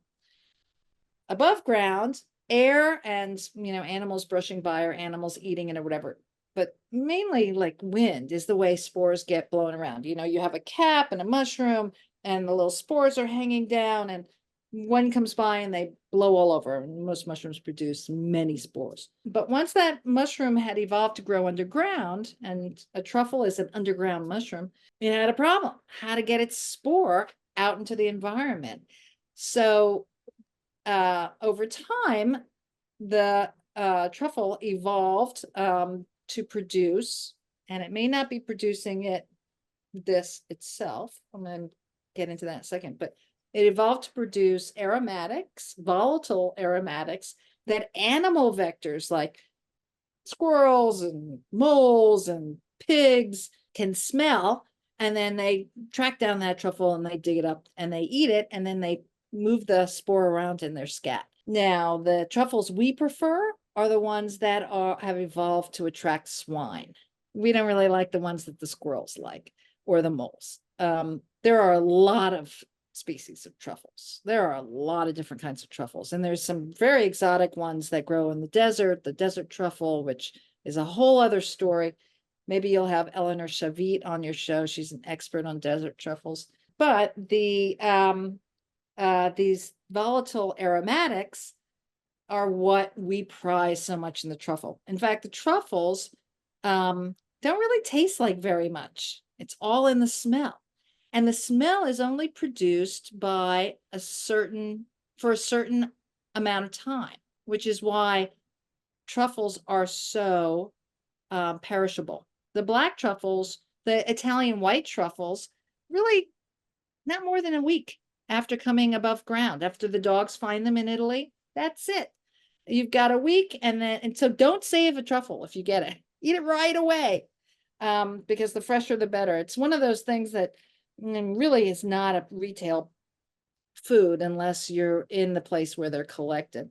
Now, the volatile aromatics, like some new science or relatively new science, is suggesting that it's not produced by the mushroom, but is produced by bacteria, what's called mycophagic bacteria living on the truffle. So bacteria that start degrading the truffle are basically pooping out these volatile farts that smell really good to the animal vector. So it's potentially a three-way vector or three-way symbiosis that is responsible for the life cycle of the truffle.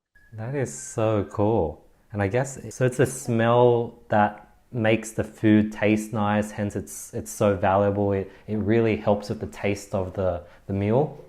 Well, when the Italians, the French is much, the French truffle is handled a little bit differently, but the famous white Italian truffle, that's the apex, the most expensive. It's a very strong tasting. Italians just grate it over a kind of a bland food like polenta or an egg or a pasta that's got, like an egg pasta, like a tagliatelle that has just a little bit of a light cream sauce or butter sauce. And it's all about delivering that blast of aroma to your face when you're eating the dish. Other truffles are, used in all kinds of preparations, but the truffle is the white truffle of Italy, the Magnetum pico. It's called is what is I'm trying to remember the Latin binomial. I'm forgetting right now, but it is it is one of the few mushroom products that's eaten raw. Now that flavor is also has been kind of captured to a degree. No, it's been imitated in a chemical. I think it's called bismethothioethane, which is kind of imitates the core sexy aroma of the truffle. The aroma is just, it's really like feral. It creates these real kind of squirrely feelings. I don't know how many truffles you've eaten. I've been lucky enough to eat quite a few truffles in my day, and it's very expensive and it doesn't last very long. So that's the motivation to reproduce that aroma, to synthesize it, and then sell it in bottles of oil. However, it's very cheap to make. And so when people spend a fortune on a bottle of truffle oil, they're getting ripped off without a doubt. I mean, I love truffle oil. I put it on my popcorn. I think it's great, but I don't want to spend a lot of money on it because I know it costs like whatever, 40 cents an ounce for them to make. Or, I mean, not even 40 cents an ounce, 40 cents for 8 ounces. So, yeah, that's a little bit of a problem. And there was even a big lawsuit that took place here in the United States, two coasts, two suits, two coasts. I don't know what happened to the California suit, but here in New York, what had happened is that there's this guy, an Upper East Side Park Avenue lawyer, and he had a truffle party. I know because I know the guy that supplied the truffles. A real character. I wrote about him in my book, Mycophilia. Anyway, he brings the truffles over, and somebody, one of the guests to this truffle party, brings a bottle of Trader Joe's truffle oil. And everyone at the party was like, oh, that's got fake food, aroma in it and stuff. And if you look at the bottle, it says, oil, and the ingredients will say truffle aroma, which is not a thing, right? It's just a food flavoring. It's not a truffle. Sometimes I'll have little bits of truffle at the bottom, but that's irrelevant. That's not affecting the flavor or taste, or the flavors or perfume. And so she was really humiliated by that. And that's where the idea got hatched. The lawyer went, if she was bamboozled by the Trader Joe's truffle oil, how many other people are the victims of this really false marketing because they think they're getting real truffles? They're paying a lot of money for the oil and they think there's real truffles in there, and there's not. There's bismethothioethane, which is like a cheap, chemical additive. And so they did launch the lawsuit. They got some plaintiffs and all that. They got they went after a bunch of different truffle oil producers, but the judge threw it out of court, saying it is the consumer's responsibility to know that truffle aroma, as a listing in the ingredient labeling, was not actually truffles. So the takeaway for me is that everyone has to really, really, hone up, work on their mycology. Otherwise, you're going to get ripped off. Yeah, I definitely would have fell for that too with no experience with truffles. I guess, Eugenia, we haven't had a chance to sort of dig into the microbes sort of part of your life. I guess tell the audience a bit about that. Like, is microbes, like, are you studying viruses and flus? Are you sort of, is it bacteria on food and food expiring? Is it like growing algae? Or is it everything that I mentioned? I haven't written a lot about microbes. I wrote a book about bacteria and how they interact with our lives and our world.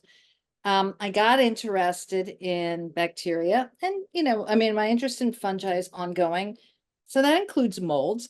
And my interest in bacteria really arose for two reasons. One, it arose out of my cooking, because when in preserving, we try to avoid spoilers in the jar, and um, so that's like this whole realm, this whole domain of life that I can't see, but is very much affecting my experience of life. So I got interested in what they were and what they could do and how to kill them, and all that kind of stuff. And the other reason I got into it was because and again, it was Tom Vogt. He just had this kind of throwaway comment. At the end of Mycophilia, I wrote about how we are composite organisms, that everything is ultimately a composite organism made of increasingly tiny occupants of us, just as we are occupants of spaces that we live in. And I was curious about that phenomena, like, where did bacteria end? Like, where do they begin and where do they end in terms of their interfacing? Because they're invisible, right? To the naked eye. And Tom Volk, the mycologist I mentioned earlier, he said to me, Eugenia, I think if you look, you'll find bacteria in everything. And that really set me off and really got me curious, because I wanted to understand what that really meant. So I started to pay attention and to bone up and learn about how bacteria interface in our lives. And that included everything from our bacterial origins, because our mitochondria inside our, what our mitochondria do, right? I'm sure your listeners can look it up. It's like, or try to remember it from high school biology. But, your mitochondria convert the food you eat into energy to make you go. Well, the mitochondria are actually a remnant of a bacterium that's related to the bacteria that causes us Rocky Mountain spotted fever. So anyway, it's this little ancestor of a bacterium that's still swimming around some, here in you have them here in the West. And it got captured by another cell, captured but not consumed. And that's the basis of our complex cell, us. It's our essential self, the thing that turns the food we eat into energy to make us go. One of our most essential elements is bacterial. So, I got into that, and then I looked at bacteria's role in seeding raindrops and clouds, and bacteria's role, and how we humans have shopped out so many functions to the bacterial symbionts that live in us. And I got very interested in the population dynamics that dictate human health. Yeah, I looked at the role of bacteria interfacing with fungi, with plants, in soil. Soil without microbes is dirt. And I felt like during this book that I wrote, Microbia, and I really educated myself, and hopefully any readers who are curious about how this unseen world is constantly affecting everything we know and a lot of things we don't know. And even though we they're very tiny and we can't see them, and they're not very, I know, in many ways, not very exciting. If the last, there's this famous quote in microbiology, it's famous little metaphor, I guess. And it goes, if the last elephant or the last tiger on Earth died, it would be a tragedy, but life would continue on the planet. But if the last methane reducing bacterium died, we'd all be gone. Wow. With all that type of research, did any of that translate to, I guess, practical day-to-day life? Is it like everyone should wash their hands twice a day? Everyone maybe should install a toilet bidet that sprays water into their bum? Or is it good to roll around in grass and get dirty? Were there any practical takeaways from your research in microbes? Absolutely. Absolutely. The whole, overwashing, well, for example, I wash my hair, which you can see here. I've got a lot of hair. I wash my hair maximum, well, I'd say I wash it once a month. And the reason why is because if you wash your hair frequently, you start to undermine the bacterial colonies that have important jobs eating oils and all kinds of debris and skin bits and stuff on your scalp. If you wash your hair with these antibacterial soaps and stuff, which a lot of shampoos have, it's like you're bombing this community back to the Stone Age. And it has to rebuild and go through all of its levels of succession in order to be a complex community again that can take care of your scalp. Now, I had to go through a period where my hair was freaking out, my scalp was all weird, getting used to letting my microbial symbionts do that job. But as a result, I have very incredibly healthy hair. I don't have to brush it very often. I don't have to do hardly anything. So it's that's one lesson, is to realize that I am the planet to my bacterial symbionts, and I can cause Armageddon with any number of behaviors.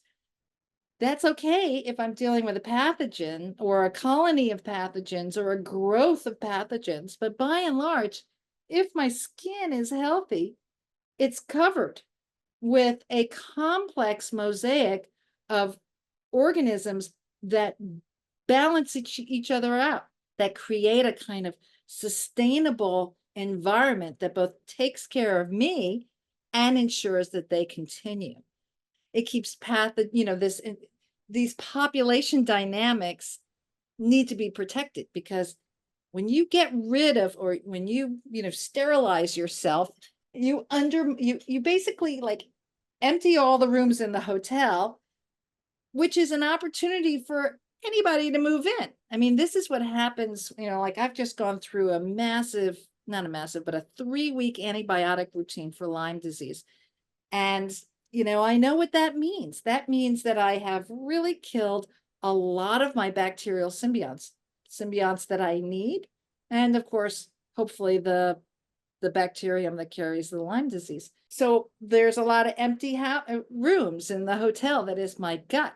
I hope, and I'm trying to do everything I can with diet, that I don't have pathogens move in and move into all the rooms and all the vacant spaces in my gut, and create a dysbiotic environment. This is when people start getting diarrhea after antibiotic use and things like that. So that kind of practical, what it really has given me is, in terms of my own body, I know how to protect my allies, my microscopic allies, not in any profoundly scientific way. I mean, I got a general idea, but that's what I'm about, is protecting my microscopic allies to the best of my ability. And often that means just not washing so friggin' much and not using a lot of, products that counter those critters. Interesting. So I have eczema. Anything you'd recommend me to try, like bacteria wise? Like I have a warm shower once a day at night. I don't use any soap, shampoo. I just do normal water. I moisturize, and that's about it. Is there anything that you recommend me I should try? Eczema is really tough. I have it in my family too. But I think eczema is an immune disorder and not a disorder and not a problem of failing or dysbiotic bacterial communities on your skin. I mean, I think that's like, isn't that the case? Or maybe I'm thinking of psoriasis. Um, Eczema is where you like itchy skin, dry skin. yeah, yeah. I don't know. I don't know. That's I couldn't answer that question for you, and I certainly wish I could. I'm thinking of psoriasis. Psoriasis is the immune disorder, and eczema is not. I don't know. That's all right. Eugenia, any recent discoveries that you've implemented to your day-to-day life? New habits that I've picked up in my day-to-day life. I tend to be very seasonally oriented. When it comes to eating, I'm always changing with the seasons. And so for me, because I tend to, so I eat the way I think that our bodies were built to eat, which is to eat a lot of a particular food when it's in season at the height of its nutritional benefits and it's the freshest. And I eat lots of that food to the point where I'm like, I don't want to see another asparagus. I can't wait for spring to be over. And then when summer starts, I move into the summer foods and I won't eat asparagus again until the next spring. So for me, it's like every season is a fresh. I mean, I'm excited for each season because I haven't eaten that food in a year. I haven't had a fresh tomato since September. I can't wait until, August when the tomatoes start coming in.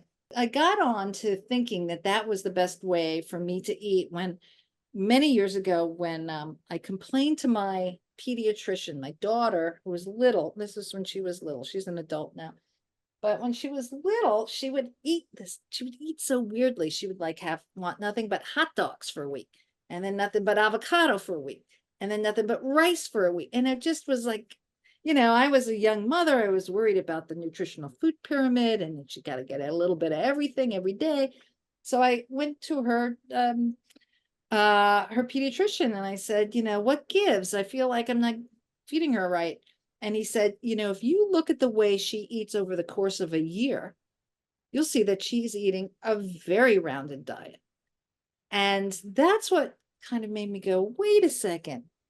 The way foods come in any particular area are always seasonal. And maybe that's the way we're supposed to eat, not forget the daily food pyramid.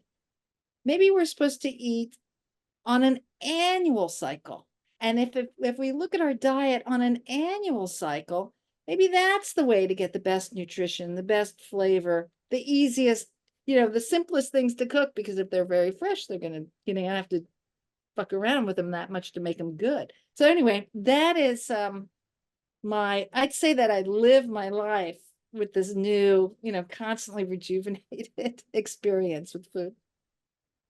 I love that philosophy. Last Yeah, I wrote question. about it in a book. I don't know if you saw it. It's called The Kitchen Ecosystem. And that was a concept of one of my cookbooks. It came after mycophilia, but before microbia. Because it makes sense for hunters and gatherers to eat what is available at that given time of the year, and it doesn't make sense for humans to have a certain food all year round. Well, I mean, preserving food you know, is a survival technique. Mm. And I do it because, it's a sort of a survival technique for me. I mean, many times I've recommended people do a pantry intervention. Go into your pantry and say, what am I constantly buying? Am I constantly buying mayonnaise? Am I constantly buying tomatoes? What do I use a lot of? That's the food that should be, in my opinion, that's the food you should be home preserving. because the quality is much better. You can preserve it locally and, and ensure, the qualities, and that this carbon footprint is nice and low and all that. So I don't can a lot of different things, but I eat a lot of tomatoes. I'm an Italian cook. So I can about 70 pints of tomatoes a year, sometimes one at a time. I just do one. It's one more burner on the stove in action. So I just do it small amounts, but I do it constantly. So I think canning is definitely, and preserving, it makes sense. Like when I collect a lot of mushrooms, I either dry them or freeze them or can them. And so I have them throughout the year. When the bounty is happening, there's leftovers, there's enough to put some aside. And I do that, and then I incorporate it into recipes, of course. But that is preserving a food, to me, is part and parcel of that same philosophy of using that food in season. And, I'm eating that food, and then I'm also preserving what I have, that's the excess is preserved. When you preserve a tomato, how long can it be jarred for until it goes off? Or is it for a long, long time? Well, I mean, ideally, you use up your stash in time for the next season, right? But I've got some vintage tomatoes. There's plenty that are a few years old, and they're fabulous. No problem. If you do it properly, they'll hold for a while. But ideally, just think about it, it makes intellectual sense to preserve enough to get you to the next season, the next time the tomatoes come in. Now, there's always the possibility that there'll be no tomatoes because there'll be a blight or something like that. And that kind of thing happens. And it's a bummer when it does. But you can't prepare for, I mean, I guess you could, but I don't go too many years in advance ahead of myself. How do you store a tomato for a whole year? Is it frozen? How do you, like, don't fruits go off? So tomatoes, I mean, it depends on the food. I'm a master canner, believe it or not, which is kind of like getting your driver's license. It's not a big deal. But anyway, so when it comes to canning, so there's some foods that you can can in boiling water, and the temperature is high enough. Acidic foods can be canned in boiling water because they're acidic and they don't need as high a temperature to create inhospitable environment for spoilers. But a non-acidic food like mushrooms, they need more heat in order to kill the spoilers and ensure no new spoilers can get in or grow. And so for those, I use a pressure canner. So there's two kinds of canning techniques. And these are jars with screw caps and lids. There's a water bath, which is boiling the jars in water, and that's for acidic foods. And tomatoes are on the borderline, but it's foods that are 4.5 pH and lower. And then for foods that are 4.6 pH and higher, you have to process them. You have to bring the interior of the jar to a higher temperature. A water bath can only be the temperature of boiling water. It's a lower temperature. Pressure canner can go to a much higher temperature because you're using pressure to increase temperature. And so for that, you can pressure can meat and fish. I make tuna fish every few years. If I get a couple of big fillets from a local fisherman, then I put up tuna, which is home canned tuna is just divine. Beans are low acidity, so I can beans in the pressure canner, beans like, white beans and stuff.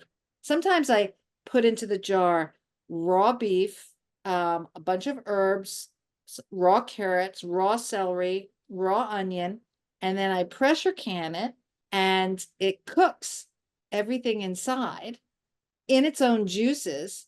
And then it's shelf stable for whatever, a year at least. And then when I dump it out, it's like a beef stew. Wow, so is it as simple as I get like a honey jar that is finished with honey, and I wash it, and then I put it in a pot, boil water that sterilizes the jar itself.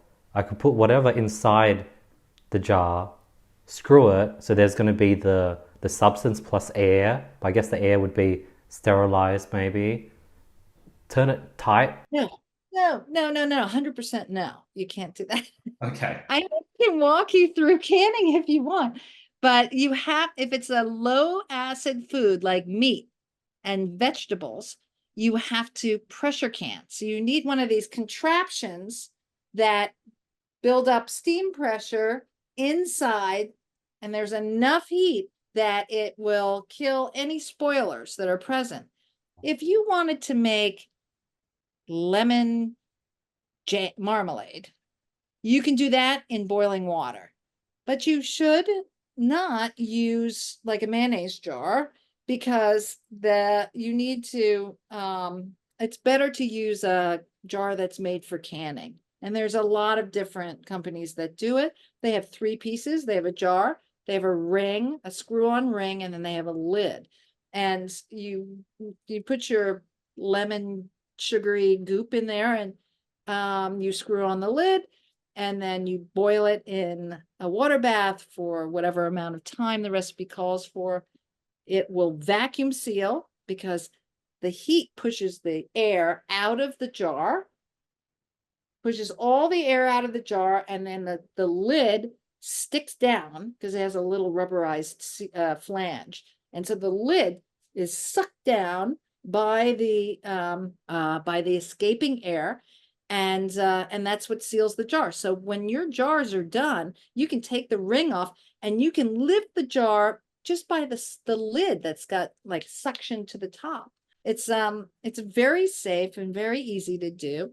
And I think it's really rewarding. Anyway, it's a great, home canners are kitchen microbiologists. I love that. I'll nerd out, watch some YouTube videos on how it works afterwards. Last question, Eugenia. Any personal goals or focus for the next 6 months? I'm going to try to get this book out there. I'm really into my Substack, which is free, but what I love about it is it's a place where I think writers of quality can find a good home, and I'm able to explore some ideas that either I don't have room for in my books or that might be future books. And so for me, I write every day. I hope I don't get Lyme disease and can continue to do it. That's my goal is to stay the course, you know. With your Substack that I'll link in the description below, what type of topics do you write every day? Are you reading and then writing what you learn? I write like serious essays, so I write about food, mushrooms, and microbes. So lately, since I started, I'm mainly writing about magic mushrooms, subjects that I didn't have a chance to go into in depth in the book because of space or whatever. So, for example, right now I'm working on a piece about aging and psychedelics. Since I'm going to be turning this book comes out, and a month later I become a senior citizen. So I'm like, I'm trying to understand. I learned a lot about aging in the course of my trips. And so I've been looking at the science. There's not a lot, but there's a lot of correlative materials. And so I'm building not an argument, but some strong reporting on the effects of psilocybin on the aging brain. And it's been, it's like, I love it. It's really fun. It's really fun to explore the ideas. I did a piece on one of my first pieces was on nomenclature, the fact that some people call magic mushrooms medicine, and some people call it a sacrament and all that. And so I make the argument of why I think I call it a drug.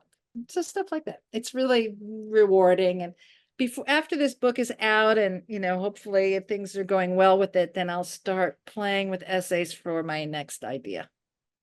I love that. And I constantly reading research papers and books to put these together? Got it. Every day, the life of the mind, it's my jam. Love it. Eugenia, where can our audience get more of you? We'll link everything in the description below. Great. Well, I have a website that I do my best to keep up to date, but probably is not. It's eugeniabone.com. I have an Instagram handle. I'm a little bit better at saying what's coming up on that. That's my name, but with my initial Eugenia G Bone. Yeah, those are the two ways to find out about me. My books are widely available on all, anywhere books are sold. I'd certainly on all internet platforms. I don't know about Australian sales and bookstores, but if you buy from Amazon or Barnes and Noble or any of the big retailers, then you'll find my books. You won't find The Kitchen Ecosystem, which is out of print, but I buy them on eBay. It's a friggin' bargain because it's the best cookbook I ever wrote. Just didn't sell that well. But you can buy them on eBay and you'll be bidding against me because I keep buying them and giving them to people or selling them at my events. Yeah, so that's how you can find it. My website has all the books kind of listed in descriptions and stuff like that. So quick questions on the topic of cookbooks. With like TikTok, Google, YouTube, Google, like people, like I always just search up recipes online. Are cookbooks dying out? Like who usually buys a cookbook? Like can't you get everything from a cookbook online? Yeah, I'm a bit ignorant. well, there's online recipe sites where you can, if you're like looking for a brandade recipe, you'll find a few different options. The thing about cookbooks, if you know the author and trust the author, for example, I am a fan of Maida Hatter, who is deceased now, but was a great baker. I would rather have all of her books for these different, whatever cakes and stuff, than go on the internet because I know how conscientious she is. I know those recipes work. I know I'll find what I need. So I think that cookbooks are, for me, I'm not going to substitute some hack type stuff for, really cookbooks of quality. That said, I recently had a colleague who said to me, who wrote this essay that he shared with a bunch of people on his list, that he had various ingredients in his kitchen and he inputted them into Chat AI and it spewed out all these recipes. And I thought, fuck you, because AI was learning by scraping my material. The recipes that have been posted on the internet, I have many recipes on the internet, on various sites on the internet because books, because of articles about me, articles I've written, promo for books. I mean, there's hundreds of recipes on the internet. That's a part of me doing business. But he's saying, now I have this tool to just scrape this information and I can throw out Eugenia's books or my cookbooks. I don't need my cookbooks anymore because I have this. Well, this is based on cookbook writers' work. And so if you have, if you care about the creative process, if you care about originality, and if you care about, also, there's no evidence that those recipes are going to work. There could be crappily, you don't know that they're going to actually do what they say. That's what he said was one of the number one things with recipe writing. When people make the dish, it's got to be, it's got to work. As long as they follow the instructions, it's got to be perfect. I don't know that that's necessarily I think that people are going to lose that. So, yeah, could cookbooks die? Yeah, but with it will go quality recipes. I think now I sort of understand it more. It's sort of like rather than buying furniture from IKEA, buying furniture from a artist or designer that you follow, and you're gonna get consistent type of furniture with very unique design, and it's gonna be ergonomic. Whereas if you go IKEA, it's gonna be just mass produced, and you don't know who's designing it or where the piece was inspired by. So by buying a cookbook, you're gonna get consistent, I guess, bakery type taste with that person you Whoever mentioned. you like. Yeah. Whoever you pay attention to that you like. Yeah. Exactly. But it's also the furniture analogy is not bad because like let's say, you take I have this friend who's not out of the business, but she propped all my books, right? Her store was called Global Table in Manhattan. It was just like the top tableware store in New York. It was really great. And she would like really source out all of these beautiful things made by all of these artists all over the world, and she sold them. Well, the Pottery Barn people used to go in there and take pictures of everything. And then they would go, and before you knew it, there would be knockoffs of those original artists' work. So it's cheaper to buy the knockoffs at Pottery Barn, but if you can, buy it from the artist. I love that. That makes sense. Eugenia, thank you so much for your time today. I love how broad and wide you are in, wealth of knowledge. I love how passionate you are about these topics that we talked about. And I love how you're constantly learning, constantly figuring things out, and constantly sharing all your learnings with your audience. So thank you so much for your time today. Thank you. You really had pretty great questions. I got to say, the time just flew by. Thanks so much, Andy. Guys, if you made it this far, hope you guys got value from today's episode, and I'll see you guys next week on another episode of the podcast. Peace. Thank you so much, Eugenia. Have a great night. Thanks to whoever's silent in the background, who I know has been working hard. Don't you have an engineer back there somewhere? We You're don't. the only person in this It's room? just It's me and just you? you. No one in the background. Okay. And I have an editor. So the editor that's going to be watching it, she's going to be putting in many, many hours to put it together. Oh, poor thing. Well, give her my thanks ahead of time. I will. Thank you, Eugenia. Have a beautiful week. Bye. Bye. You too. Bye-bye.